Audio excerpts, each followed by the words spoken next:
Into the next phase of our preparation, so kind of out of training camp mode, not necessarily into Texas A&M prep 100%, but some introduction to it. So thought they came out after a day off, really 2 days off, with great energy and focus. So just headed in the right direction. Got a lot of work we'll get done over the next week and a half, couple weeks before we get to Texas A&M. So it's good. How are their legs? All of them have two. I know that. Are they tired or are they getting back? Doesn't matter, man. They're football players. We don't talk about that stuff. We just work. Does this week kind of simulate game week as far as like the schedule of how it goes? A little bit. There'll be some periods in practice that simulate what it'll be like during game week in practice. The meetings and the times, not really yet. Not quite. A little bit though. You know, we can't make it a full game week. We've got too much work to do that, you know, is really UCLA centric. So, but we'll start to introduce them, you know, how we run cards and scout team and some of our game plan prep stuff, but not 100%. Will you do anything at the Rose Bowl before the game? We're going to go out there Sunday and do some, you know, have a mock game and, you know, put our uniforms on, and, you know, we're using a new locker room, and we're on a different side of the field. Our warm-ups will take place in a different spot. We have a new offensive staff, so we're going to go out there and we're going to go through everything that we would go through on a typical game day. That new side of the field, how much do you think that will help the team?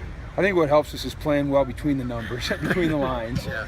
But and that's our focus. You know, there's a lot of things we don't talk about because they're out of your control, and so that's one of them. We just worry about, you know, what happens when we cross that line. You know, performing well and executing and playing hard. Performance-wise, how do you feel about the team? I guess we're like 11 days away or whatever from the first game.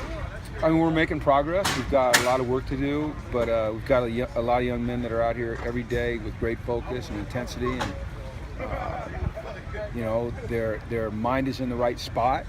They're trying to get better, and we appreciate that. So you know, like I said, a lot of work to do, but every day we make progress.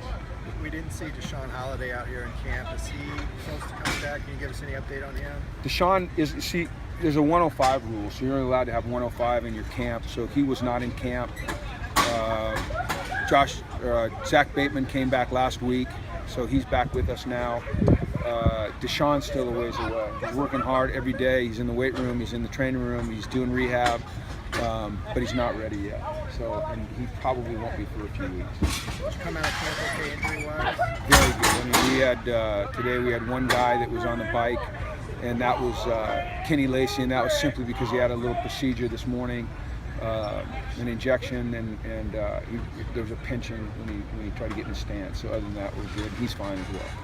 What did you see from the team to be able to give them that extra day off on Sunday? Well, I mean, it was planned. I mean, it was planned. I think you said the offensive line was kind of like the one area you would target as far as the big question mark media day. What kind of strides have you seen there? Well, I think we've developed depth. You know, I see guys like, obviously Mike Alves, the way he's played, and Kenny Lacey, we know is capable of playing, and it's good to see Powasi, you know, back healthy and playing. And I think Jake Burton's made a lot of progress, and of course adding Sonny to the mix is, you know, giving us depth. I think Josh Waraboko's really stepped up. So just in terms of having more guys that, you know, we feel comfortable putting on the field and knowing that they'll perform at a level we can win is a real positive for us. How do you think the relationship between Josh and Coach Fish has kind of progressed in these past 2 weeks? I think you'd have to ask them. Yeah. Thanks. Okay.